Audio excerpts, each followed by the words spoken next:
talk about advanced dice setting. This is our advanced course. Hopefully you've seen our other videos where we explain the game, how to play the game. We've explained the house advantage.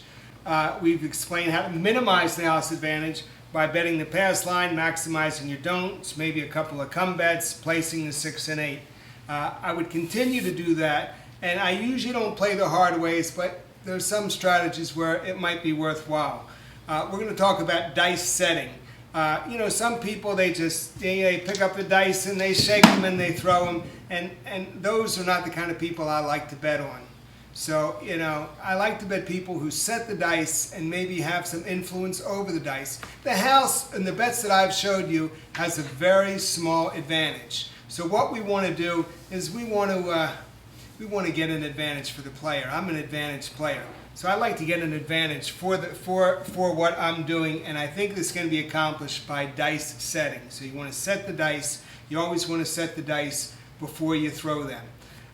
It's also about real estate. If I'm throwing a dice, I don't really like to throw from the end. I either like to throw from next to the stick or next to the dealer here, because again, real estate's location, location, location. You want to cover the least amount of terrain when you're throwing those dice. You want them to tumble in a certain way. You want them to kind of kiss that pyramid rubber on the end, maybe even stop a little short if you can. The idea is the less action, the better. If there are no chips there, that's even better, because now that's less to hit. You don't want to go into the hook. You don't want to go into either hook. Okay? You don't want to hit chips. You want to go straight in. And you want to deploy what I like to do is I like to set the dice on the threes. Some people will set the dice on a 7 on the come out roll, because that's what they want on that come out roll. You got that pass line, so if you set them on 7, some people do that. Me, I like to just stay away from the 7. And I do visualization. Some people say, yeah, that's some hokey stuff. You're having control over the dice, but if you visualize what you want on the dice, and maybe it can happen. Maybe there's a 1 in 100 influence. Even if it's just a 1 in 10, that gives you an extra roll. We've already showed you how to narrow the house advantage. Now we want to get a little advantage. So let's say, for instance, I like to shoot the 6. Let's say I've got a point on 6. There's 2 ways you can do the 6. One is what we call a U-shaped formation, okay, where we do it like this. And as they tumble, any tumble is going to get you a hard 8, or it's going to get you a 6 or a hard 6. You're not going to get the 7.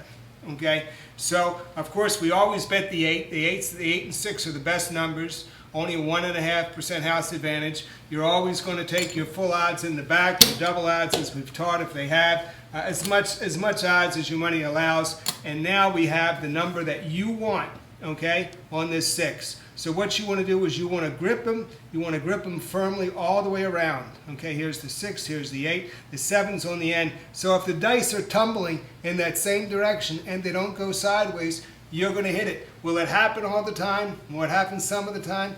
All you need is an extra roll or 2 to give you an advantage. And there's an aggressive strategy here that now that you've got these in pairs, why don't you bet the hard 6 and hard 8? Maybe, maybe not. Some people deploy that strategy. I like to go with betting the 6 and the 8, play side, taking your double odds, doing the best doing the odds that are best for you. So now I have this. I've got them. I give them a little tap, maybe deaden them, maybe not. Mathematicians are going to say it doesn't matter. It's random every time. But we're not looking for random. We're looking for an oddity. We're looking for a freak of nature.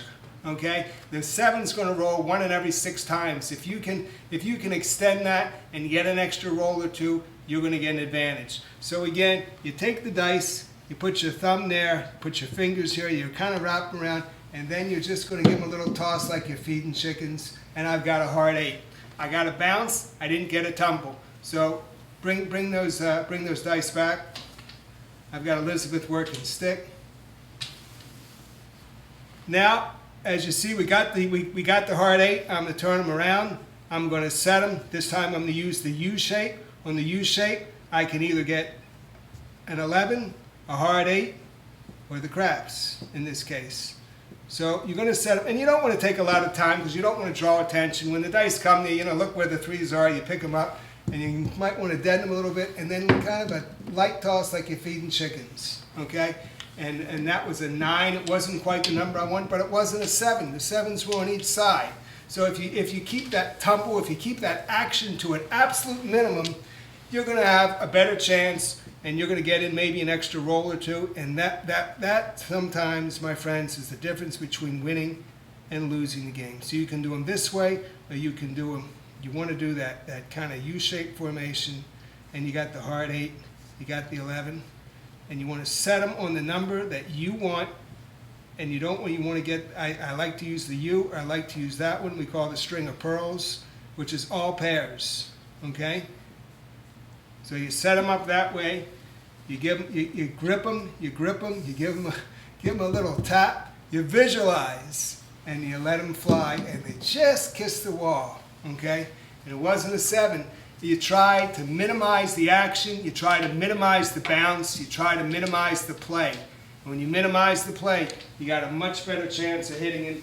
And you want to practice this, you know? And the best way to practice is to buy one of these tables, and I can get you one too. Show Biz Productions, yes.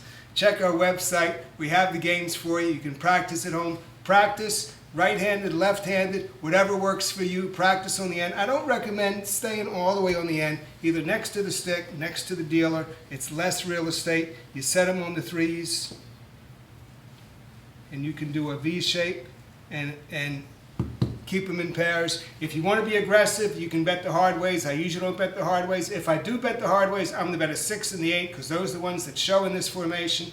And there's still a 9% house advantage, but they're the best bets of the hard ways. The other hard ways are not. Some people on the come-out roll would like to set the 7 so they can get as much action out of that pass line, that first come-out roll, as they can.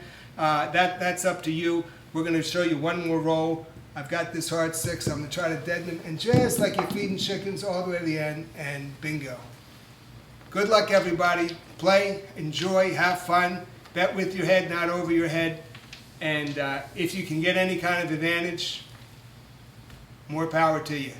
Thank you for watching. Remember to hit that bell to subscribe. Check out our videos coming up. I know we're going to work on one on poker, slot machines, and some other fun stuff as well. So thank you for viewing. Again, subscribe, and we hope to see you sometime soon. We can play the game virtually for you anytime you'd like. Thank you.